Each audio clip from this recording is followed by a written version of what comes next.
அப்படின்னா இதில் என்ன பண்ணிட்டோம் அப்படின்னா கசப்பாக இருக்கணும் அப்படிங்கிறத இது பாவக்காய் அந்த விதை எடுத்ததையும் கொஞ்சம் புளிச்ச மோரையும் ஊற்றி வச்சுருக்கோம்.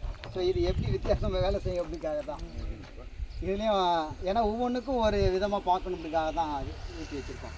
இதுக்கு தயார் பண்ணோம் அப்படின்னா நம்ம அங்கே சொன்னோம் இல்லைங்களா, சாம்பல், வேப்பங்கொட்டை, அப்புறம் வந்து இஞ்சி, பூண்டு, வெங்காயம், வசம்பு, பெருங்காயம், அதிமதுரம், இது மாதிரி நிறைய இருக்கிறத வந்து சேர்த்துக்கலாம். இல்லை அப்படின்னு பார்த்தோம்ல சோத்து கத்தாழை எல்லாமே வந்து போட்டு கோமியை வந்து நிறச்சிக்கணும். இப்போ யாருன்னா 2 நண்பர்கள் வந்து வாங்க பண்ணணும். சாம்பல் என்ன பண்ணோம் அப்படின்னா நம்ம அடுப்பில் இருக்கும்போது பார்த்தீங்கன்னா நிறைய துகள்லாம் இருக்குது பார்த்தீங்கன்னா, கொஞ்சம் சளிச்சுக்கிறது நல்லது.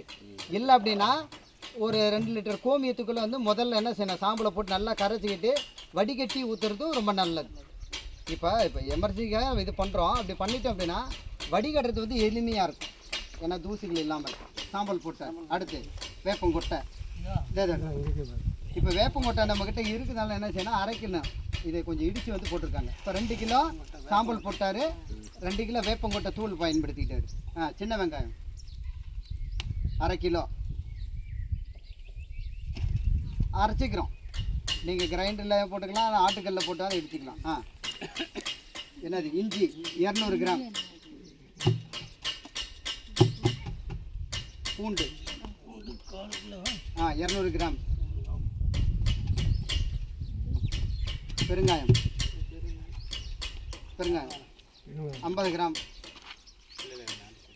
வசம்பு அதை கட் பண்ணி வசம்பு. இப்போ இது கூடுதலாக சேர்க்கணும் அப்படின்னா அதிமதுரம் அதை மாதிரி சேர்த்துக்கலாம். இப்போ நமக்கு சோத்து கத்தாழை வந்து அங்கே கட் பண்ணி இங்கேயும் கொஞ்சம் வைக்கல, இந்த கொஞ்சம் பவுடரை இதுவில் இருந்தாலும் அதை பயன்படுத்திக்கிறோம். ஆமாம். அப்படின்னா நீங்கள் அதை கடையில் போயிட்டு பணம் கொடுத்துலாம் வாங்க வேண்டியதில்லை, நம்ம மற்ற பொருட்களை வச்சு நம்ம பயன்படுத்திக்கலாம்.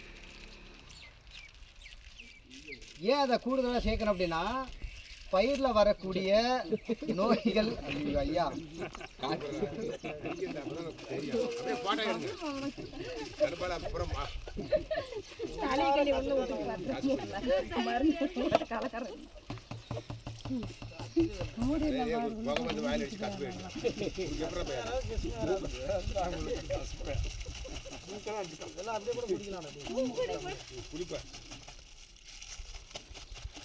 இது ஒன்றுமே செய்யாது. இது ஒன்றும் வாசிக்கிறதுக்கு உடம்புக்கு தான் நல்லது தான்.